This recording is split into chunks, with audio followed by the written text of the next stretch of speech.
विनाशक शक्तियों का अगर प्रयोग हो किसी व्यक्ति पे तो उसके लक्षण क्या हैं मैंने बताया। उससे उपाय क्या हैं बचने के। अब पिछली कड़ी से आगे भगवान कृष्ण की बात कर रहा था कि उन्होंने अगर मोर पंख धारण किया तो हमने ये समझ लिया कि अपनी सुंदरता को दिखाने के लिए। नहीं, ऐसा नहीं। ऐसा सुंदर व्यक्ति अपनी सुंदरता का पहली बात तो दिखावा नहीं करेगा। और ये दिखावा है जेवरात, face powder, makeup, nail polish, ये बाहों का कटवा लेना, ये बालों का घुंघराला बना लेना, ये सब दिखावे। असलियत खत्म कर देते हैं ये लोग। मैंने पिछले दिनों एक चुटकुला सुनाया था। पहली रात को बहू उठी और जब दूल्हे ने देखा किसी औरत को कि उसके हाथ में जो रात्रि को मुंह दिखाई के लिए उसने सोने का कंगन डाला था वह चोरी करके जा रही, तो उसने उसके चपत लगा दी जोर से। वक्त पे पकड़ी गई, अन्यथा लेके भाग जाती। तो माता ने पूछा क्या बात, क्यों मारा तुमने इसको। कहता ये काम करने वाली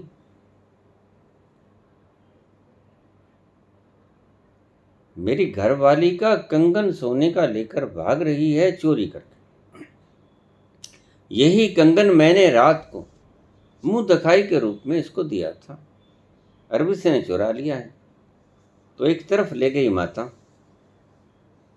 पुत्र से बोली बेटा ये तुम्हारी पत्नी है, मुंह धोके आई है।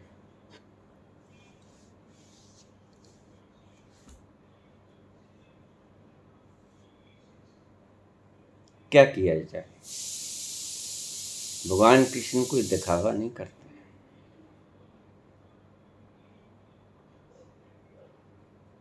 ये जो मयूर पंख लगाया है उसका बहुत आध्यात्मिक कारण है।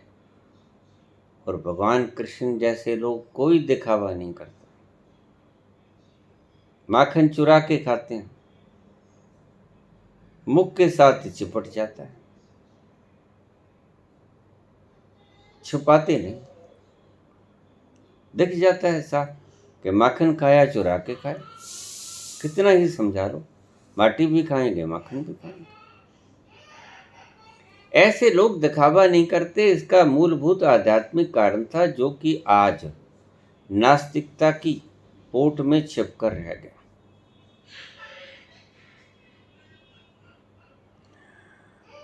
जो ये मयूर पंख की टिकिया रेंजेस को खींचती है,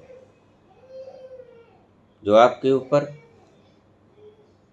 दुर्शक्ति का प्रयोग हुआ है, उनको सारों को बाहर ही समाप्त कर देती है, बाहर ही समाप्त कर देती है। मयूर पंख में इतनी ताकत है कि अगर विध्वंसनी संहारणी कर्ता न हो, जो कि सिर्फ क्षण भर में आदमी को मार देती, तो बाकी सभी प्रकार की ये कृत्या वगैरह जितनी भी बड़ी से बड़ी संहार की शक्तियां हैं उनको रोकने का ताकत रखती है। इसलिए भगवान कृष्ण ने अपने सिर के ऊपर सजा दिया। प्रहार करेगा सबके पहले सिर के ऊपर प्रहार आएगा, मस्तिष्क खराब होगा, शून्य हो जाएगा, शीश पे धारण कर लिया।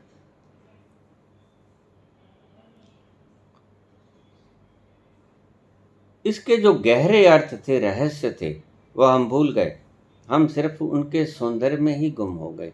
आज भी हम जब भगवान कृष्ण की मूर्ति बनाते हैं जन्माष्टमी में झांकियाँ निकाली जाती हैं तो हम किसी बच्चे के सिर के ऊपर मुकुट लगा के मोर पंख लगा देते हैं। ऐसा नहीं था। मुकुट था कंडक्टर। इंसुलेटेड और कंडक्टर दो चीज़ें होती हैं। विद्युत का प्रवाह जिसमें से गुजर जाए वो कंडक्टर, विद्युत का प्रवाह जिसके भीतर से ना गुजरे वो इंसुलेटर। और भगवान कृष्ण कंडक्टर का इस्तेमाल करते थे। स्वर्ण चांदी के मुकुट उनके शीश पे होते थे जो कि विद्युत को अपने भीतर से प्रवेश करवा देते हैं। उस मुकुट के ऊपर उस पंख को लगाया जाता था। अब तो किसी भी चीज का मुकुट बना के उसके ऊपर पंख लगा देते हैं, कोई फायदा नहीं। ये तो एक ड्रामा है, ये तो एक नाटक है भी नाटक, हमें पता है। बचने के लिए हमारी देवी देवताओं ने जो कवचों का उपयोग किया वो आपने कभी ख्याल ही नहीं किया।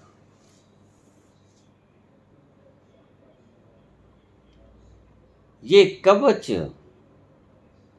बहुत संहारक शक्तियों से बचने के लिए थे। आखिर अगर अवतार थे तो शरीरधारी तो थे ना।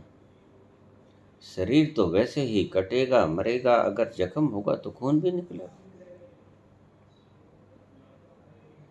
तो आखिर में भी तो जब तीर चलाया जरा नाम के बहेलिये ने, तो तीर शरीर से आर पार चला गया, मर गए ना। अस्त्रों से शस्त्रों से कट गया ना। शरीर की रक्षा करना आवश्यक है। और एक बात आपको और बता दूं, भगवान कृष्ण का सुदर्शन चक्र इस तरह की कोई चीज उनके पास नहीं थी, बल्कि उनके पास संहारक शक्तियां सिद्ध की हुई थी, जो 64 कलाओं के भीतर ही आती हैं। संहारक शक्तियां वो आश्रम के भीतर, जब संदीपनी आश्रम के भीतर थे तो वह यह शिक्षा संदीपनी गुरु से ले चुके थे। वह कोई सुदर्शन चक्र वगैरह का इस्तेमाल नहीं करते थे, ना ही सुदर्शन चक्र उनके पास था। क्योंकि मैंने अपनी आंखों से, मैंने पहले भी बहुत बार बताया कि अपने पिछले जन्मों में भगवान कृष्ण का साक्षात दर्शन और भगवान राम का साक्षात दर्शन किया। भगवान बुद्ध को मैं नहीं देख पाया उस जमाने में, मेरे साथ उनका कोई मिलाप नहीं हुआ। लेकिन इन दो महापुरुषों को जो हमारे भारत में पूजनीय हैं, उनको मैंने अपनी इन आंखों से देखा है। मेरे भीतर आज भी उनकी स्मृतियां मौजूद हैं। लंबे प्रसंग हो जाएंगे, बस आपको मैंने एक रस की तरह सारी बात सुना दी। भगवान कृष्ण के पास सुदर्शन चक्र नहीं था। कहानियां हैं, कहानियां गलत। इसी तरह की संहारक, जब कोई व्यक्ति मानता ही नहीं था तो संहारक चीज़ों का इस्तेमाल करते थे, जैसे मैंने किया, पिछली वीडियो में मैंने बताया। ऐसे ही संहारक शक्तियां बिल्कुल वैसे ही होती हैं, बदली नहीं। जमाना बदल गया, ये शक्तियां नहीं बदली। हाँ, किसी को पता ना हो तो बात खत्म। एटम का अगर किसी को पता होगा तो वो विनाशकारी है या ऊर्जा का दाता है, ये दोनों चीज़ों का पता होगा जो एटम के बारे में जानता है। पता ही ना हो, खोज ही ना की हो, जैसे अभी एटम की खोज करने से पहले किसी को पता नहीं था कि एटम इतना विनाशक भी हो सकता है। अगर तोड़ दिया जाए उसे, भयंकर शक्ति उत्पन्न होती, किसी को पता न था। लेकिन पता चला जब उसके दुष्परिणाम देखे, और फिर उसी ऊर्जा से हमने एटॉमिक थर्मल प्लांट लगा दिए जो आज हमारी सेवा करें। लेकिन दुष्परिणाम सभी चीज़ों के होते हैं। जो रचनात्मक काम कर सकता है, विध्वंसक भी कर सकता है। देखिए, अगर उसके भीतर से कुछ रेडिएशन फैल गई तो मरेंगे लोग, जैसे चेरनोबिल की रशिया में दुर्घटना हुई थी। लीकेज हो जाए तो रेडियो धर्मता फैल जाए, लोग मारे जाएंगे। अगर किसी चीज का रचनात्मक काम है तो विध्वंसक काम भी है। तो भगवान कृष्ण के पास ऐसी ही शक्तियां थी, ना कि कोई सुदर्शन चक्र था, ऐसी कोई चीज नहीं थी। ये गलत व्याख्यान किया गया है। दो तरह के अस्त्र शस्त्र होते हैं। हम अपने देवी देवताओं को देखकर जैसी मूर्तियां गढ़ित की गई हैं, उनके भीतर बड़े रहस्य छिपे हैं और हम उनको वैसे ही बना के उनको पूजने लग जाते हैं। उनके अस्त्रों शस्त्रों में क्या था, भेद क्या था, ये हमने जानने की कभी चेष्टा ही नहीं की। बस हम पूजना जानते हैं। जो चीज समझ से परे हो जाती है उसे हम पूजना शुरू कर देते हैं। एक दार्शनिक ने कहा है कि जो व्यक्ति समझ से परे हो जाए, ध्यान से सुनो, जो व्यक्ति समझ से परे हो जाए या तो वो पागल है या वो देव है, देवता है, दोनों में से एक है। जो जिस व्यक्ति की बात समझ के कारण ऊपर से गुजर जाए, बुद्धि के ऊपर से, या तो वो मूर्ख है। मूर्ख ऊट पटांग बोलेगा, उसके शब्दों में कोई तारतम्य ना होगा, कोई समझ ना होगी, कोई एक रास्ता ना होगी। या वो पागल है या वो देवता है। तो आपको समझ नहीं आई तो आपने पूजा शुरू कर दी देव समझ के। लेकिन नहीं, इन सभी अस्त्रों शस्त्रों का अपना अपना उपयोग था, उनके रहस्य थे। उन रहस्यों के बारे में अगर इनके बारे में बातें करेंगे तो जीवन पूरा बीत जाएगा। रहस्यों को बताने में मूल तत्व से चूक जाएंगे। लेकिन जो जो बातें आपको बताने योग्य हैं वो मैं अवश्य बता देता हूँ। मोर पंख का उपयोग करें। अपनी ऊपर की पॉकेट में मोर पंख रखें।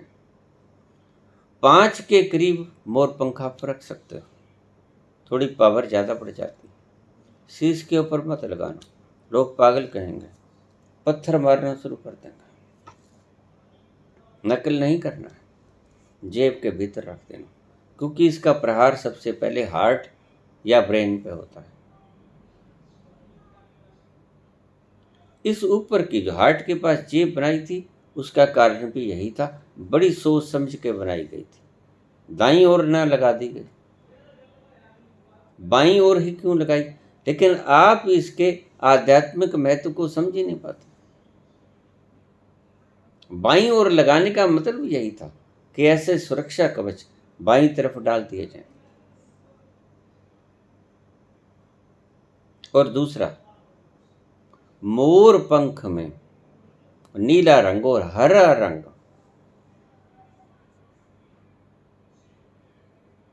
ये इन संहारक शक्तियों को दूर भगाता है, स्कैटर कर देता है। भीतर से जो वस्त्र पहनो, या नीला पहनो या हरा पहनो, नीला और हरा ये दो रंग स्कैटर करते हैं। हरा हरियाली के रंग को तो साबित करता है, प्रतिनिधित्व है उसका, लेकिन हरा रंग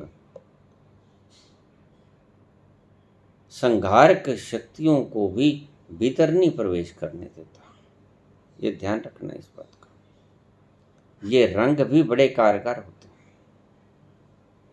हरा रंग और नीला रंग ये दो विलक्षण रंग हैं। इन रंग की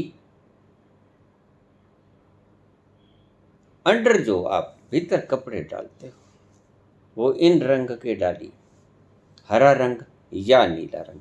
ये दो रंग होने चाहिए आपके फेवरेट, अगर आप इनके प्रभाव से बचना चाहते हैं तो। बाहर किसी को दिखेंगे नहीं। सफेद वस्त्र सभी चीजों को स्कैटर करता है, लेकिन विशेषज्ञ नहीं। विशेषज्ञ है हरा या नीला रंग। ये इन संहारक की शक्तियों को बाहर फेंक देता है। इसी रंग के आप अंडरगारमेंट्स पहने।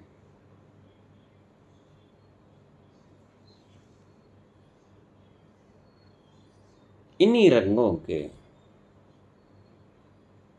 आप किसी प्रकार के, किसी भी तरह आप इनको इस्तेमाल कर सकते हो। हम प्रत्येक देवी देवता से कोई सबक लेने की चेष्टा करेंगे। देखिए, सभी शरीरधारी हैं और आपको कुछ सिखा रहे हैं। काली माता ने बहुत से हथियार अपने हाथों में ले रखे हैं। विष्णु ने बहुत से हथियार अपने हाथों में ले रखे हैं। तलवार है, खंडा है, कृपाण है, इस तरह की चीजें, घोटना है। ये सिर्फ इस बात का सबूत था, जैसे सिख धर्म में एक शस्त्र को रखना अनिवार्य बता दिया गया आत्मरक्षा के लिए। कृपाण, 5 कक्कों में कृपाण भी आती है। कड़ा, केस, कछहरा, केस, ये 5 कक्के जो आते हैं उसमें कृपाण भी थी। वो शस्त्र था। बाहरी, मैंने कहा 2 तरह के कवच होते हैं। एक बाहरी बचाव के लिए कि अगर हो सके बाहरी आक्रमण हो सीधा सीधा तो इनका प्रयोग किया जाए। ये गदा, ये चक्र, ये शंख, ये सारा कुछ बाहरी आक्रमण से बचने के लिए था। लेकिन सुदर्शन चक्र बाहरी आक्रमण से बचने के लिए ये तो था ही नहीं कृष्ण के पास। उनके पास संहारणी कृत्या थी, उसको हम चक्र के रूप में इस्तेमाल कर देते हैं, क्योंकि सुदर्शन चक्र कभी किसी का कल्याण नहीं करता। सदा ही उसने वध किया राक्षसों का। सो ये वध करने वाला एक ही यंत्र है। ये संहारणी कृत्या वगैरह थी, मृत्युदायिनी संहारणी कृत्या ये सिद्ध कर की थी। ये सभी विद्याएं इन्होंने संदीपनी आश्रम में सिद्ध की थी। कृष्ण से सीखना आप मोर मुकुट, उसकी 5 टिकिया ले लेना। 1-2 टिकिया ऊपर की टिकिया जो गोलाकार होती अपने पर्स में रख लेना। आदमी औरत अपने पर्स में रख सकते हैं, लेकिन 1-2 टिकिया अपनी इस जेब में जो हार्ट के ऊपर होती है उस पर जरूर रख लेना। जो शरीर के साथ करीब करीब संपर्क में हो कि उसकी रेंज इतनी घनीभूत होती है कि वह संहारक शक्तियों को विकीर्ण कर देते हैं, भीतर नहीं प्रवेश करने देते। काला रंग बिल्कुल न पहनना। काले रंग को इनकार करने का हिंदुत्व में सिर्फ मात्र यही कारण था कि काला रंग ऐसी विनाशक शक्तियों को जज़ब कर लेगा और आपके शरीर में प्रवेश करा देगा। काले रंग का वस्त्र रोकने का सिर्फ मात्र यही कारण था। किसी का प्रतिरोध करना हो, हम तो काले रंग के झंडे उठा लेते हैं। काले रंग से हम विद्वेष करते हैं, उसका कारण कुल मात्र इतना था कि काला रंग स्कैटर नहीं करता, जज़ब कर लेता है। इन संहारक शक्तियों का काले रंग से सावधान।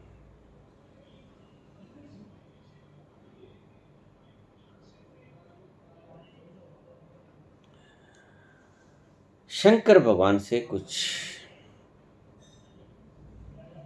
सीखें। आपने शंकर जी की तस्वीर देखी होगी। उनके पास बाहर रक्षा के लिए त्रिशूल भी है। वार्न करने के लिए विष्णु के पास शंख है, बजा दो, शंख बजा दो, वार्न हो जाएगा। आसपास के जो लोग हैं वो इकट्ठे हो जाएंगे और दुश्मन को आगाह हो जाएगा कि भाई तैयार हो जा, क्योंकि ऐसी शक्तियां छोड़ने से पहले दुश्मन को वार्न किया जाता है। संगारणी कृत्या छोड़ने वाले व्यक्ति को सबसे पहले वो वार्न करेगा, किसी भी जरिए से कर दे। तो वार्न करने के लिए जैसे युद्ध को स्टार्ट करने के लिए पांचजन्य का प्रयोग किया गया, शंख था उनके पास, ये बाहरी, और डमरू खड़का के, ये बाहरी आवरण था। शंख की तरह डमरू बजाते थे, युद्ध हो गया शुरू। शस्त्र लड़ने के लिए उनके पास था त्रिशूल, बाहरी, और भीतरी रक्षा के लिए जो बाहरी संहारक शक्तियां आएंगी उनको रोका कैसे जाए, तो आप देखें।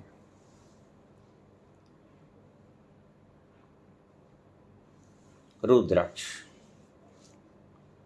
आप देखेंगे, शंकर भगवान ने रुद्राक्ष दोनों बाहों में, यहाँ भी डोलों के पास, कलाई में भी, दूसरी कलाई में भी, दूसरे डोलों के पास भी, गले में भी डाल रखी है, शीश के ऊपर, जूड़े के ऊपर भी बांध रखी है। क्या कारण है? ये पागल हुए हैं क्या? ऐसा विकट विकराल रूप क्यों बना रखा है? नहीं, विकराल रूप नहीं, आपको दिखाई पड़ता है। ये सभी आपको बताने के लिए हैं कि इन विनाशक शक्तियों से कैसे बचा जाए। तो हमेशा रुद्राक्ष की एक माला, देखो मैंने पहन रखा है, छोटा मन का आप हाथ में, सभी जगह लपटाने की जरूरत नहीं, लोग पत्थर मारेंगे।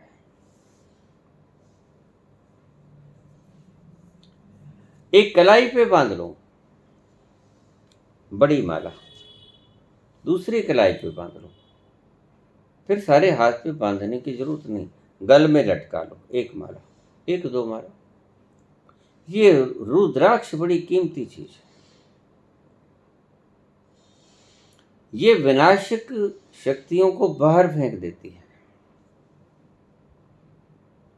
विनाशक शक्तियों को विनष्ट कर देते हैं, इसलिए इनका नाम रखा गया रुद्राक्ष। रुद्र कहते हैं भगवान शंकर को। और एक बात और याद रखना, बजरंग बली भी रुद्रा अंश अवतार हैं, आपने शायद पढ़ा होगा। बजरंग बली और शंकर में, बजरंग बली रुद्र का अंश अवतार है शंकर का, और शंकर रुद्र अवतार पूर्ण है। तो उनके नाम के ऊपर नाम भी दिया गया रुद्राक्ष, रुद्र का अक्ष। इस रुद्राक्ष की एक माला आप धारण करो गले में, एक एक माला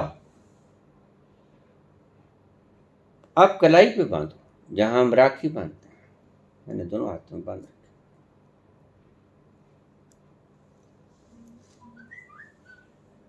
बहुत से लोग मुझे पूछ लेते हैं, बाबा इतना वहम क्यों करते हो? मैं उनसे क्या बताऊं? धीरे धीरे प्रसंगवश जैसे जैसे प्रश्न आएंगे मैं सभी भेद खोलता जाऊंगा।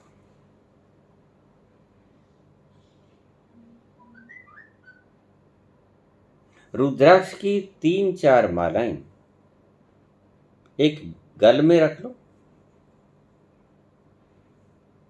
एक नंबर की माला रुद्राक्ष गल में रख लो, और 0 नंबर की या 00 की या 000 की बारीक माला आप हाथों में डालो। 2 माला भी डाल सकते हो दोनों। फिर यहां डालने की जरूरत नहीं, अगर आपने दोनों मालाएं यहां पर डाल ली तो संहारणी शक्ति दूर हट जाएगी। सबसे पहले मैंने बताया मोर पंख। 5 मोर पंख ले लो, 1-2 जेब में डाल लो, पर्स में रख लो।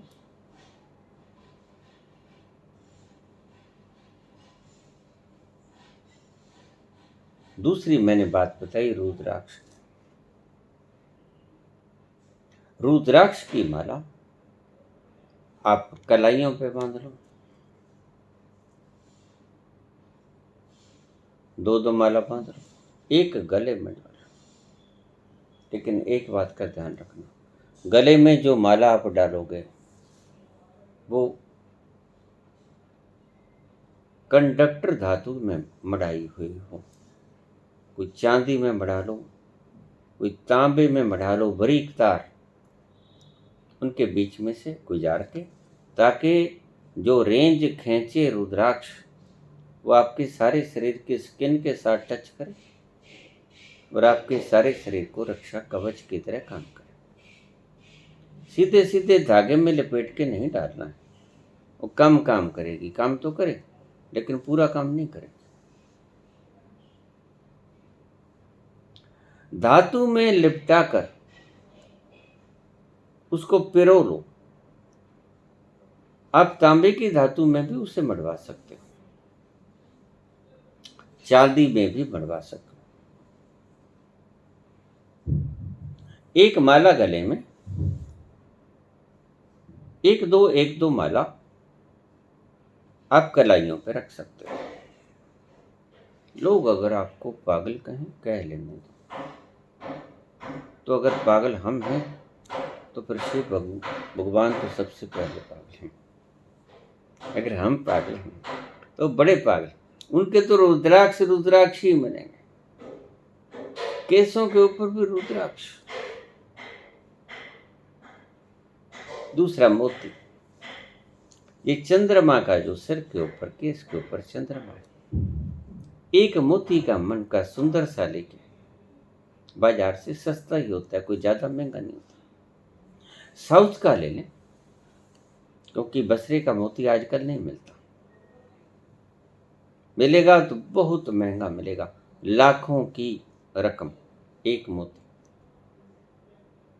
वैसे भी बसरे की खान आजकल बंद हो गई, तो अब साउथ टी का ले लेना। शुद्ध मोती होना चाहिए। उस मोती को आप मढ़वाकर किसी भी उंगली में डाल लेना, दाएं बाएं कोई बात नहीं। लोग मुझे कह देते हैं, आखिर कई लोग मुझे कह देते हैं, बाबा जोशी कहते हैं कि दाएं हाथ में पुरुष डाले, बाएं हाथ में स्त्री डाले। मूर्ख हैं वो लोग, उनको पता नहीं है बेसिक तत्वों का। पुरुषों को दाएं हाथ में डालने के लिए इसलिए कहा गया था, और स्त्रियों को बाएं हाथ में डालने के लिए इन रत्नों को इसलिए कहा गया था कि स्त्रियां आमतौर से बर्तन वगैरह मांजने का काम करती हैं, करके काम करती हैं। बर्तनों के साथ जब वो रत्न घिसेगा तो उसकी ऊपर की खोर उधर जाएगी, या त्रेड़ खा जाएगी, या उसमें लकीरें पड़ जाएंगी, और वो रेंज खींचने से लाचार हो जाएगा और अनेबल हो जाएगा, इसलिए प्रभाव न दे सकेगा। तो दाएं हाथ से ही आमतौर से बर्तने मांजते हैं। तो बर्तन मांजते मांजते पता तो चलेगा नहीं कि मोती किस तरफ, लुढ़क भी सकता है। तो मोती के भी ऊपर खरोंच लग सकती है, इसलिए औरतें, क्योंकि हाथ के काम ज्यादा करती हैं, तो दाएं हाथ में पहनने के बजाय बाएं हाथ में पहनने के लिए कहा गया। क्योंकि करंट तो सभी को, अगर छोटी उंगली लगा दोगे नंगी तार को मरोगे, अंगूठा लगा दोगे तो भी मरोगे, बाएं का लगा दोगे तो भी मरोगे, पाँव का लगा दोगे तो भी मरोगे। नंगी तार को शरीर का कोई भी अंग आप छू दो मरोगे, करंट लगेगा। किसी भी उंगली में डालो, सभी जगह रक्त बहता है, किसी में भी डालो। ये सिर्फ तुम्हें मूर्ख बनाने की प्रक्रियाएं थी, भीतर का रहस्य ये लोग नहीं जानते थे। उंगलियां भी बांटनी गई, ये मंगल की, ये बृहस्पति की, ये बुध की, ये चंद्रमा की। क्या करें? बायां हाथ सिर्फ तभी औरत को बताया गया था कि दाएं हाथ से बर्तन वगैरह का, सारे दिन बर्तन वगैरह मांजती हैं, तो कपड़े भी धोती हैं, पुराने वक्त की बात है, तो भी दाएं हाथ से वो जो कपड़े धोने वाला थापा था उसका ही प्रयोग करते थे, तो उससे कहीं चटक ना पड़ जाए, इसलिए बाएं हाथ का ही बताया गया स्त्री के लिए। पुरुष आखिर हाथ का काम करता है, आपको ऑफिस वर्क है, कोई रगड़ पड़ने की संभावना नहीं, इसलिए पुरुष के लिए दायां हाथ रिकमेंड किया गया। तो पहले मोर पंख 4-5 की गिनती में ले लो, यहां पर तो अवश्य रखो इस जेब में। स्त्रियां अगर बाहर जेब ना लगवा सकें तो अपने परिधान में भीतर जेब लगवा सकती हैं और उस जेब के भीतर रख सकती हैं, ऐसा चलेगा। आदमियों की जेब होती है,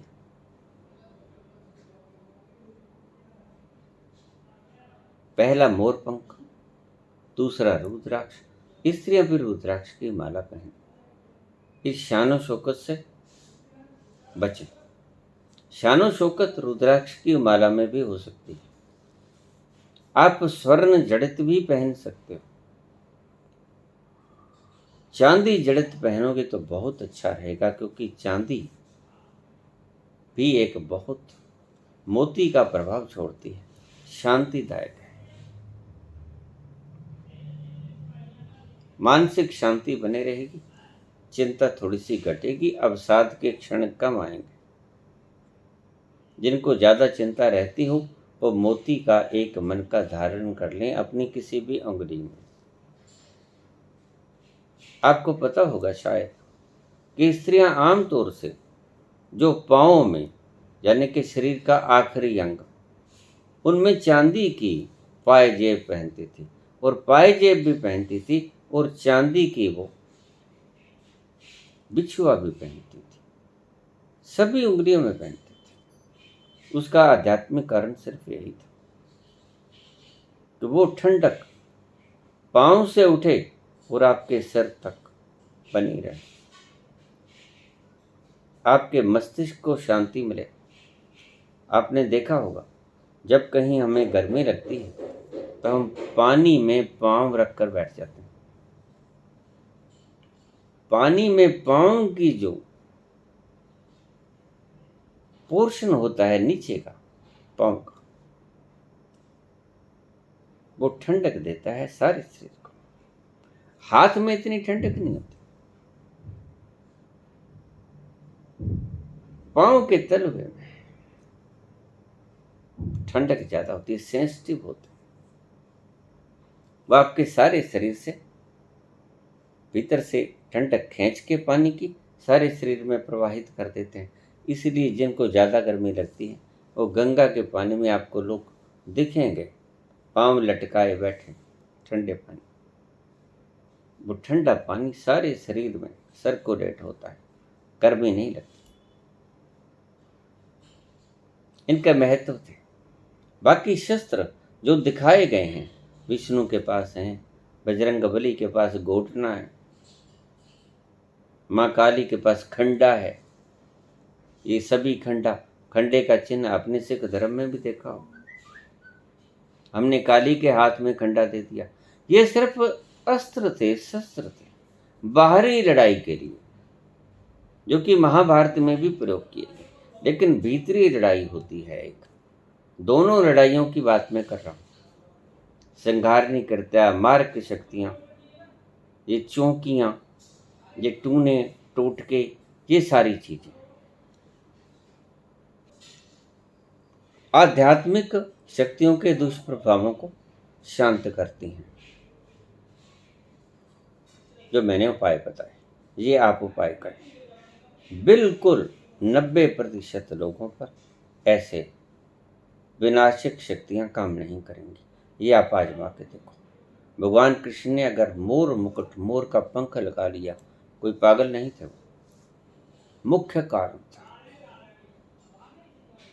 शंकर भगवान ने जुलूस नहीं निकालना था अपने, गल में माला डाल के, यहाँ पर माला डाल के, यहाँ पर कलाई में माला डाल के, सिर के ऊपर जूड़े के अंदर माला लपेट के, पागल थोड़ी थे। इनका कोई आध्यात्मिक रहस्य। सिर के ऊपर अगर जूड़े के अंदर आप माला टांगो, ऊपर से गगन मंडल से सारी तरंगे खींच के सिर में प्रवाहित करेगी, और सबसे ज्यादा सिर को ही इफेक्ट होता है। लेकिन आज हम ऐसा नहीं कर सकते, क्योंकि हमें शौक चाहिए, हमें फैशन चाहिए। ये सारे ढंग मैंने आपको बताए, इनको आजमाना शुरू करें।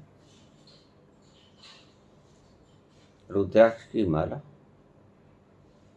छोटा मन का कलाई में दोनों तरफ, और कहीं मत डालो, गले में और कलाई में, दोनों कलाई। हरा और नीला ये रंग आपको विनाश से बचाएंगे। इनके अंडर गारमेंट्स पहने, बनियान, अंडरवियर वगैरह। हरा और नीला, फिर सुन लें, ये दो रंग आपको बचाएंगे बाहरी शक्तियों के प्रभाव से।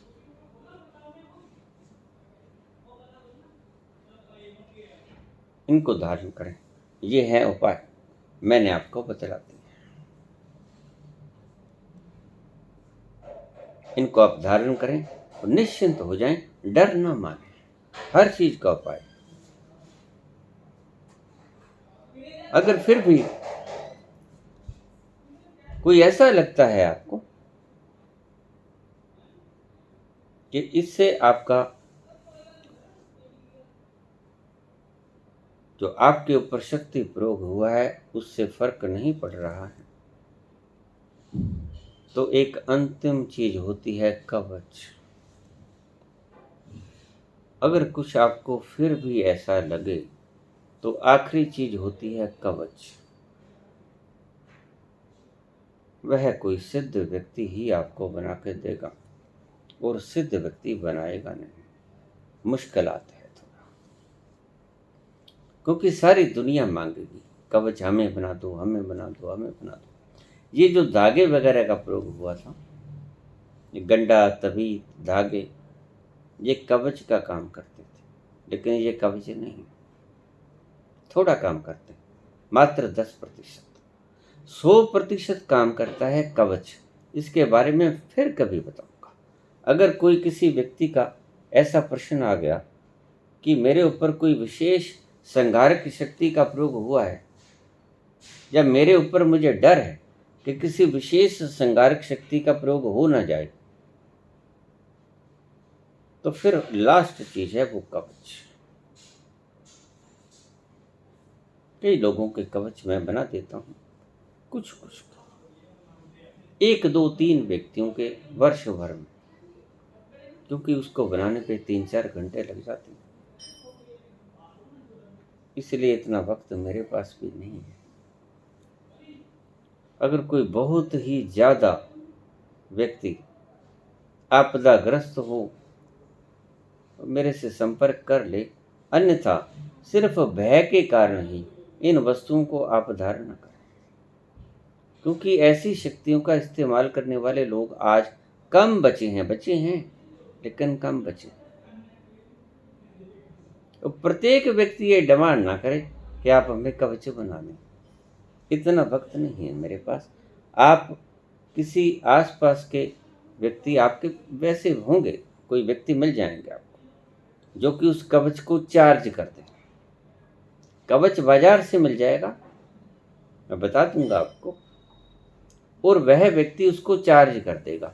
ऐसा कुछ करने वाले लोग तो आपको मिलेंगे, कर सकते हैं वो चार्ज। फिर आपको बिल्कुल बेफिक्र हो जाना चाहिए, फिर तो आपके ऊपर कोई भी संहारणी कृत्या तक भी काम न करेगी। ऐसे ही कवच भगवान कृष्ण ने पहन रखे थे, यद्यपि आपको नजर नहीं आएंगे। उनके वस्त्रों के नीचे से ये सारे कवच पहने होते थे। मैंने भी पहन रखे।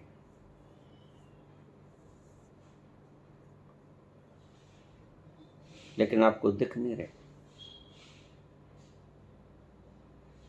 मैंने आज सब विवरण बता दिया है। इनको आप प्रयोग में लेके आए, इनका उपयोग शुरू करें। मोर को जिन्होंने राष्ट्रीय पक्षी की उपाधि दी, उनको मैं साधुवाद देना चाहूँगा। अवश्य ही वो आध्यात्मिक लोग हुए होंगे जिन्होंने यह प्रपोजल रखा होगा कि हिंदुस्तान में मोर को राष्ट्रीय पक्षी बना दिया जाए, इसको मारना एक अपराध घोषित कर दिया जाए। बहुत सियाने व्यक्ति होंगे वो, क्योंकि वो जानते थे कि हमारे भगवान मोर पंख धारण करते थे और उनको इस राज का भी पता होगा कि इसके पीछे कारण क्या है। इसलिए मोर को राष्ट्रीय पक्षी जिन्होंने घोषित किया वह समझदार व्यक्तित्व के मालिक होंगे आध्यात्म के क्षेत्र में। शरीर के सुंदर के साथ कोई संबंध नहीं इस चीज का। इससे ज्यादा सुंदर सुंदर गहने पड़े हैं, लेकिन मोर के पंख की जो क्वालिटी है अभूतपूर्व है। बहुत से इसमें गुण हैं जो आपको कहीं ना कहीं से मिल जाएंगे। बहुत से बताने वाले लोग हैं। मेरे पास इतना वक्त अभी नहीं है कि मैं आपको संक्षेप से विस्तृत विवेचना में ले चलूं, लेकिन इसके गुण बहुत हैं। इसको आप धारण करो। राष्ट्रीय पक्षी मोर को बचाओ। मैंने बहुत बार कहा है, सन 87 के ओलावृष्टि के बाद हमारे शहर में मोर समाप्त हो गए, सभी मारे गए। एक पाव पाव भर के ओले यहाँ पड़े थे, सभी मोर मारे गए, एक भी ना बचा। मैंने बहुत व्यक्तियों से कहा कि मोर का होना बहुत जरूरी है। आप कहीं से भी बच्चे पकड़ लो, 2-4 पेयर्स अपने आप बढ़ते जाएंगे, लेकिन किसी ने ध्यान नहीं किया। इसका कारण आध्यात्मिक था। तो मुझको अगर मोर के पंख मंगाने पड़ते हैं कहीं से, तो मैं ऐसे स्थानों से मंगाता हूँ जहाँ मोर बहुतायत में पाए जाते हैं। तो इस राष्ट्रीय पक्षी को मारना एक अपराध तो है ही। उसका कारण आपको मैंने बता दिया, और इसको बचाने की पूरी पूरी भरपूर कोशिश की जाए, क्योंकि एकमात्र पक्षी यही है जो आपके आध्यात्मिक सुरक्षा देता है। इसको बचाना अनिवार्य है। सारी बातें मैंने बता दी हैं। अगर आपको फिर भी कोई शंका लगे तो आप प्रश्न कर सकते हो। धन्यवाद।